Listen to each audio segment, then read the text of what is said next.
Welcome back to the Tipsy Tennis Podcast. If you haven't followed me on Instagram yet, hit it up at Tipsy Tennis Podcast. That's the handle. I'm your host, Adam Borak, and today we have a fire episode for you guys. We are going to dive a little bit backstage into the tennis media industry with my guest this week, Noah Wolfe. We were Ballboys for the US Open back in our teenage years, and he started a digital consulting company for tennis brands. Welcome to the pod this week, Noah. Let's get it started. Today, we on the Tipsy Tennis Podcast, we are brought to you by Bullet Bourbon, as per Noah's request. To get the show started, we are going to shotgun some beers. Oh, shotgun. I haven't done this since college. All right, only to tennis. To tennis. Cheers. Cheers.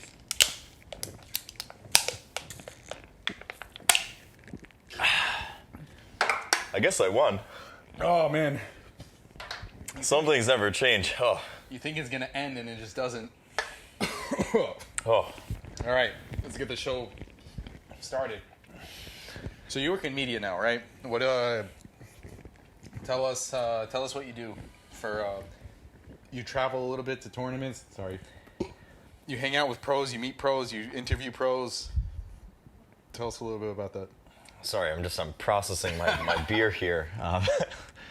Yeah, where to start? I mean, every day I wake up and I think about this circus that I find myself involved in today. Yeah. So in short, I have a media production company working with tennis clients. So that's on the venue side, events such as the. Wait, you run it? Or are you like? Yeah, it's my company. Oh shit! Congrats. Oh yeah. Well, how old are you again? 25, and have never had a. Sorry, excuse me. Have never had a real job. You wouldn't guess that from somebody who was struggling to hold down a beer after that he just shotgunned, but here we are.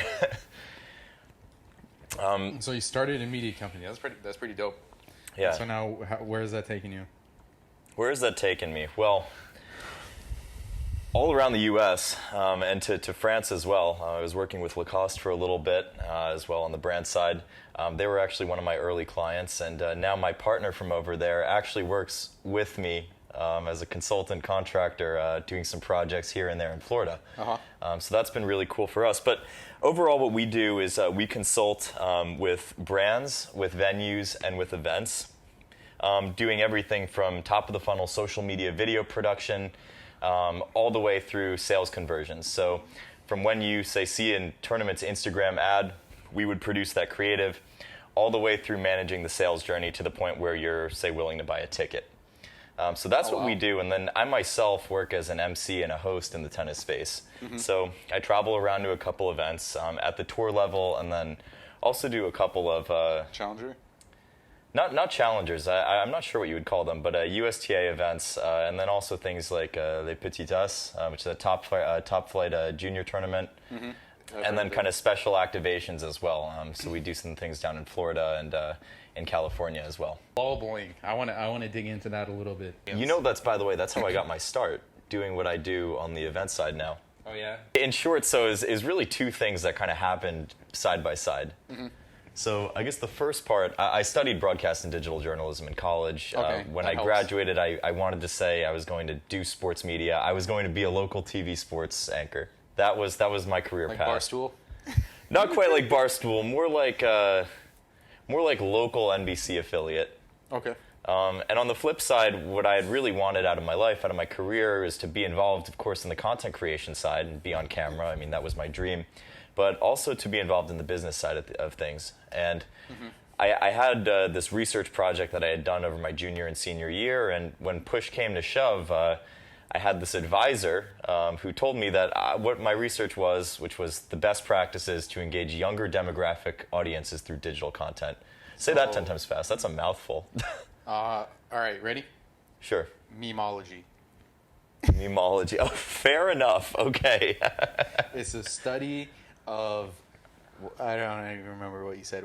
Whatever you said, the best way to best practices to engage younger demographic audiences through digital content. The best practices for engaging younger audiences through media platform. Did I say it right? Close enough. Close enough. Memes, bro. When you talk about engaging, what'd you younger demographic audiences? Yeah, like I said, it was a mouthful. Anyway, I mean, to wrap up the story, I started this company based on this research and started making digital content for the West Side Tennis Club out in Forest Hills, and have since kind of expanded out to a few other things as well.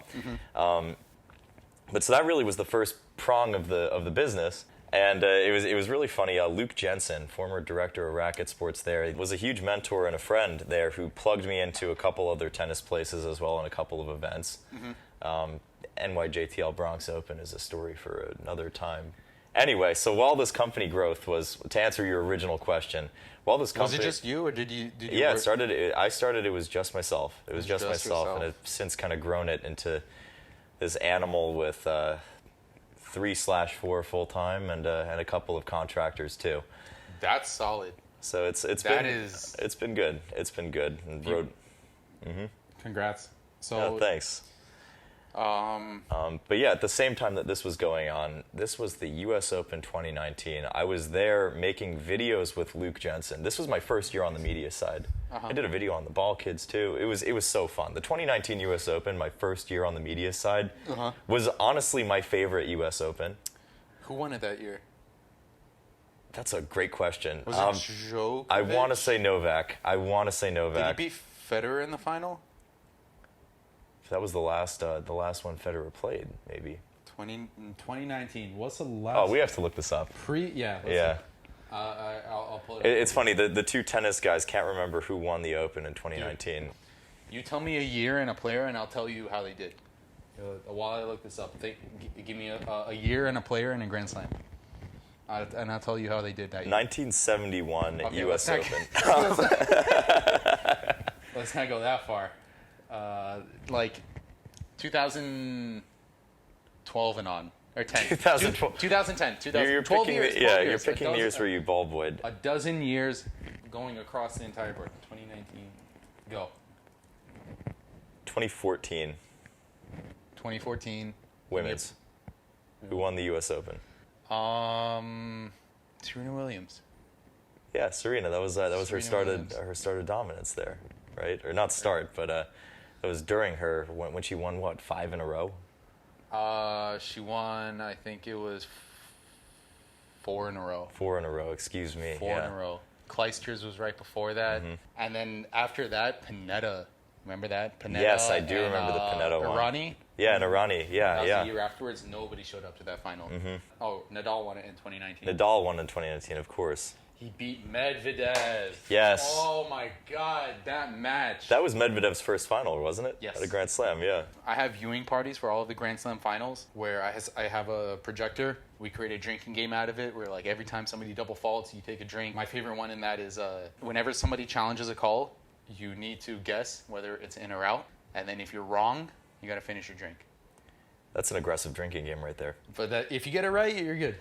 It's the best. And this is what I love about tennis. I tell my friend, "Want to know what's crazy about tennis?" It's like, what? I'm like, this match can be done in 20 minutes or 2 hours. Like, it looked like it was all Nadal all the way, and this was just going to be like a standard cleanup. And the crazy thing is, it took another 2 hours. Medvedev, somehow, he won that third set. He won that fourth set. That fifth set was tight.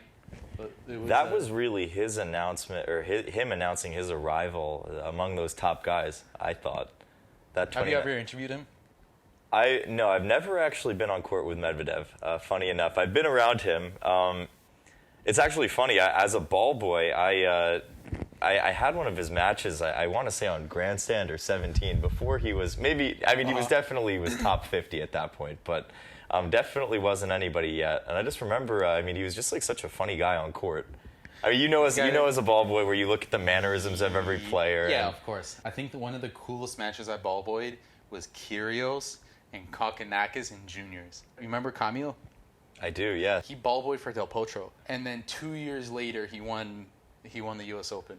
Yeah, it's, you never know who's going to come up. And they always used to say that. You never know who you're going to be able to say you ball boyed for. Yeah. I mean, I can tell you right back at you. I had this might not have been juniors, but this was probably his first year on the tour.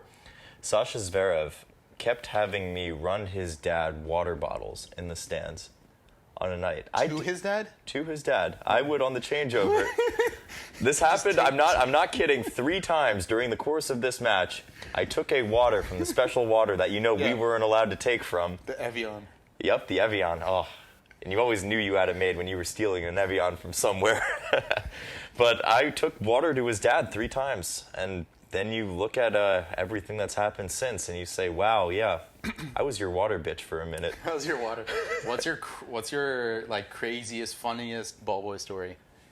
Craziest, funniest like Ballboy story. The most memorable thing that. Just easy. I ran into Roger Federer in a bathroom. Yeah. Under Ash. Under Ash. You were on court and you ran to the bathroom? Yes, I ran to the bathroom. He wasn't playing, mind you. He had no business being there as far as I was concerned. Uh-huh.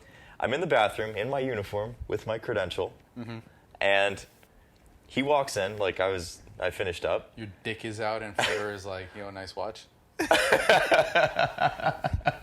I mean, come on, man. We weren't allowed to wear watches on court.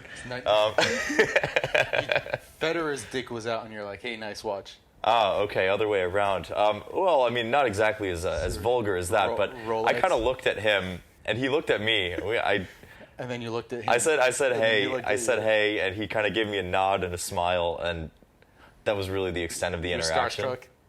That was honestly probably one of the few and only times that I've been starstruck. The other time I was, I think, a little starstruck. I went to Taste of Tennis one year. What is that? Taste of Tennis is this gala event where they invite all the players and invite all of the celebrities who are super into tennis. So you know who I'm talking about: Leo DiCaprio, Will Ferrell, Ben Stiller, Bradley Cooper. So my story relates to Bradley Cooper here, and this was Taste of Tennis, open bar, free food, great event. It's over in Cipriani, or it was at Cipriani on 42nd, and I was with my colleague at the time who was working an event with me, and she's like, "That's Bradley Cooper there," and she had already had a few. I had a few, and I'm like, "Yeah, that's Bradley Cooper." She runs over to him, says, "Bradley, come take a shot with us." And so we go, and we took a shot of Oban Scotch with Bradley Cooper. No way! So not necessarily a Ballboy story there, but I mean, that was probably one of the cooler things. Cheers to taking a shot with Bradley Cooper. Cheers to Bradley Cooper, yeah. That's funny. And that's just one of the things, and I tell you, man, I am so blessed to be doing what I do now, and having the experiences and the stories that I've been able to experience over the past few years. I mean, COVID notwithstanding, but it's been an adventure, and I mean, pursuing everything from the on-court interviewing to the video production, to working with the players and figuring out ways to help them push their narratives. It's just something that I love to do. Have you ever seen a player has done that's like embarrassing? No names. Did you ever seen like some or just something like weird, or like you know what I mean? Yes, there is a player. I'm not going to name names because I know for a fact I'm going to see her, and if she for some reason listens to this, she'll know who she is. But there is a serial nose picker on the WTA Women's Tennis Tour. There is a serial nose picker. Does she eat it? Or she just puts her nose? No, she didn't eat it. But anyway, there's a weird kid in my elementary school who literally just like here and then look at it. So again, not naming names there, but you know who you are. I love it. Do you only do tennis, or do you do other sports? The tennis people are the ones who pay me. You're the one. I feel like the tennis community is very loyal. It's close knit. Everybody knows everybody. Everybody knows everybody. It is incredible, really. I mean, that the joke that we used to make is it's the same 150 people who run tennis on the event, venue, and brand side on the entire East Coast, from New York to Florida.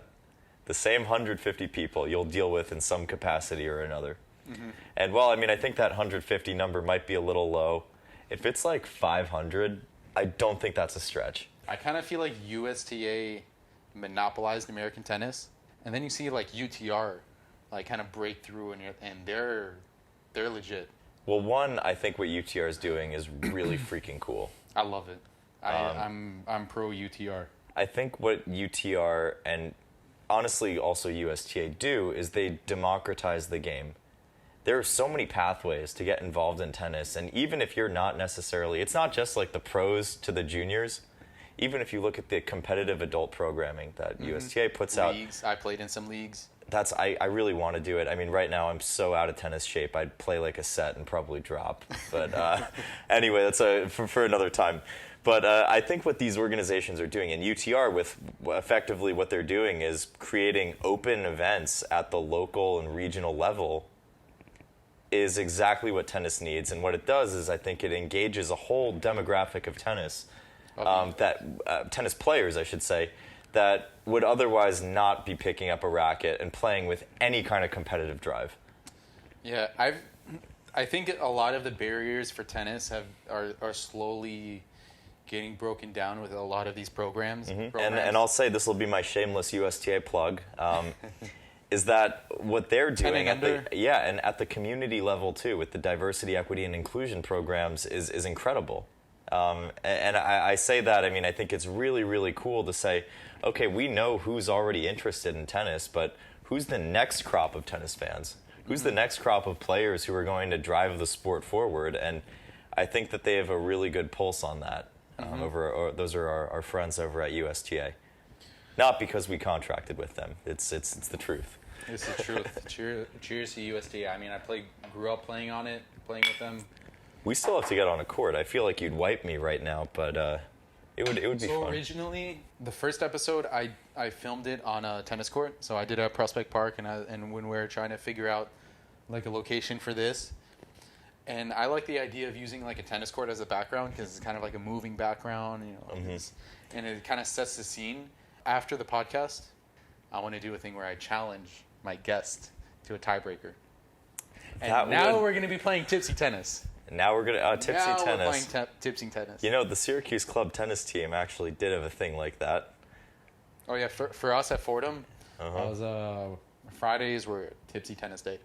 Oh, you had a day. We just did it a couple times. Oh no, every Friday we would play tipsy tennis. We like at Fordham there wasn't much of like a frat life. There was no Greek life, and like all the clubs. It was like the varsity teams and like the club teams that were like the frats, where that's like where you went for the parties and things like that. Club tennis, we never really got into that because like nobody had an apartment they were willing to destroy. I was honestly going to say, is club tennis really the kind of vibe that throws down?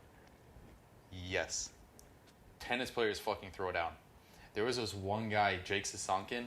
He went to high school with my brother at Brooklyn Tech, and he was like a national junior, and then he went to college, played D1, and my brother ran into him at the US Open one year, just like randomly. And he's like, oh, you know, hey, how's it been? What are you up to nowadays? Whatever. And he got fat.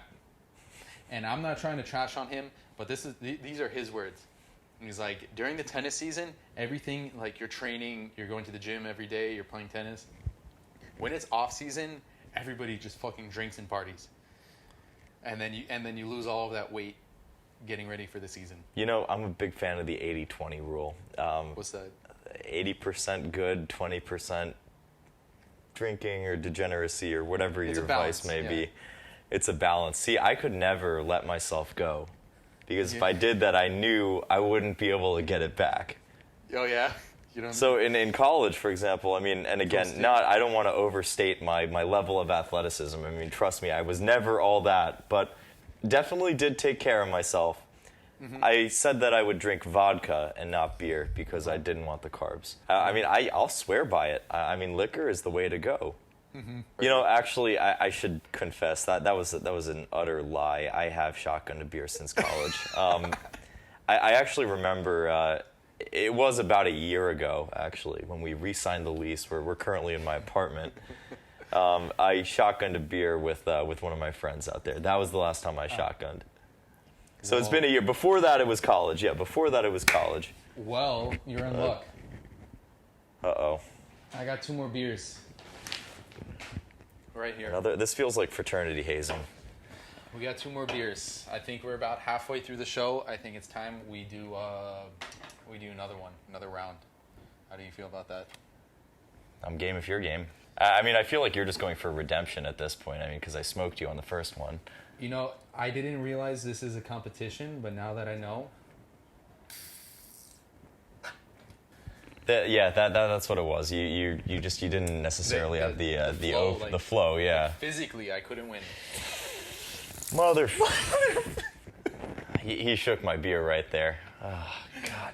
All right, the equipment's good. Well, yeah, the equipment's good. I'm dry, or mostly dry. The couch didn't really get super wet. I should probably clean up that floor here. Well, do you mind if we take a break after this? Of course. Yeah. All right.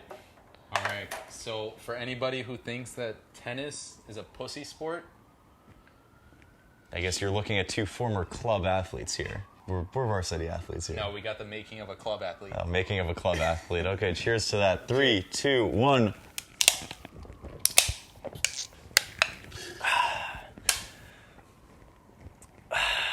Whoa. Doesn't get better. Yeah, that was close. You won again. Congrats. Still hits just as hard, right? Yeah. Oh, man. Terrible. Makings of a club athlete. Emphasis on club. So I have a question. I have an answer.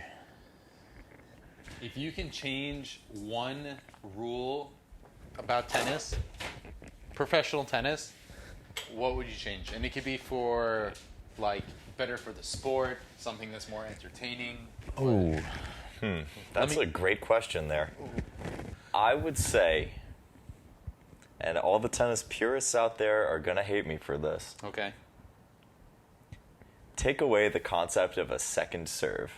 Take away... And do that in, let's say, a super high leverage situation, like a final set or a tiebreak. Think about that for a second. Number one, Zverev is losing 10 out of 10. This guy can barely get a serve in. I think he averages the most double faults on the entire tour. So, but think about it. In a final set, if there was no second serve, well, strategically, I mean, for one, I mean, what do you do? I mean, you really have to be selective where you go for it.